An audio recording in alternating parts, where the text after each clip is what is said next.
der Nähe von einem Seerosenteich hat eine kleine Schildkröte gelebt.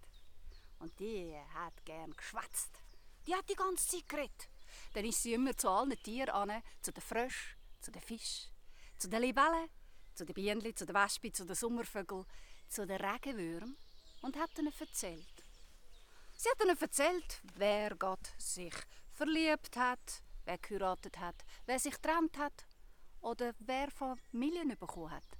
Und so hat sie immer irgendetwas zu schwätzen gehabt. Und die sind manchmal schon weggesprungen, wenn sie gesehen haben. Kommen. Aber unter all diesen vielen Tieren hat es 2 Tiere gegeben, die sind immer nur ein halbes Jahr da gewesen. 2 Gänse. Im Frühling sind sie vom Süden her anzufliegen gekommen und im Herbst sind sie wieder in den Süden zurück. Und die sind die besten Freunde von dieser kleinen Schildkröte, weil die haben gern zugelassen.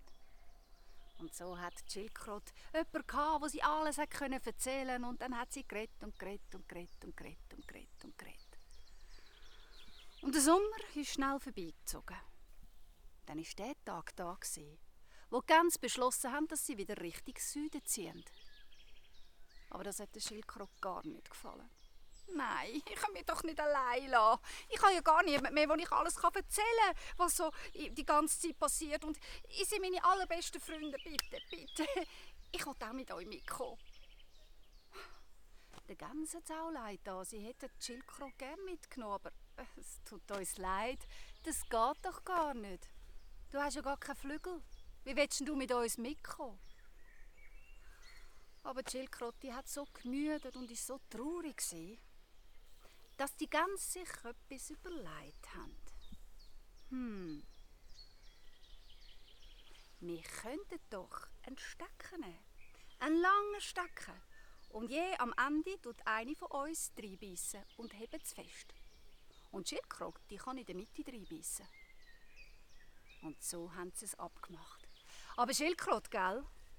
Wir nehmen dich mit, aber du darfst kein Wort reden. Du musst dein Maul schön zuhalten, du musst den Stecken festheben. Die Schildkröte hat es versprochen. Und dann war der Tag da, als sie Richtung Süden ziehen wollten. Und natürlich hat die Schildkröte zuerst allen Ciao sagen. Sie ist zu allen Tieren gegangen, zu den Fröschen, zu den Fischen, zu den Libellen, zu den Bienen, Wespen, zu den Regenwürmern, zu den Käfern und hat ihnen Ciao gesagt. Und dann war der grosse Moment da. Die Gänse haben rechts und links vom Stecken reingebissen. Und die Schildkröte in der Mitte.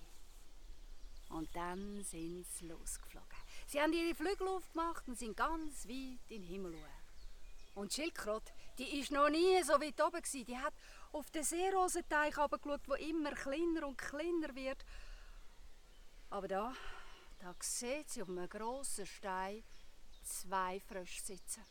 2 andere gute Freunde von ihr. Und denen hat sie ganz vergessen, Ciao zu sagen. Und sie hat sich nicht zurückgeben. Sie macht ihr Maul auf und rief «Ciao!»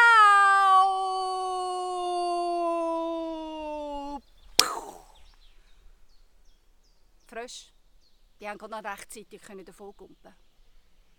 Und die Schildkröte ist mit dem Panzer auf dem Stein aufgetatscht. Die gute Nachricht: die Schildkröte hat es überlebt. Die schlechte Nachricht: der Panzer ist kaputt gegangen. In Hunderte von Stück. Aber mit Hilfe ihrer Freunde und Leim haben sie die vielen Stücke wieder zusammenkleben. Und darum sieht der Panzer der Schildkröte bis heute immer noch so aus, als ob er aus ganz vielen kleinen Stücken besteht. Und ich habe gehört, dass von dort weg die Schildkröte gelernt hat, dass es Momente gibt, wo man das Maul besser zuhebt. Aber sie hat eine gute Geschichte gehabt und die hat sie bis am Ende von ihrem Leben immer erzählt, dass sie einmal über dem Seerosenteich geflogen ist.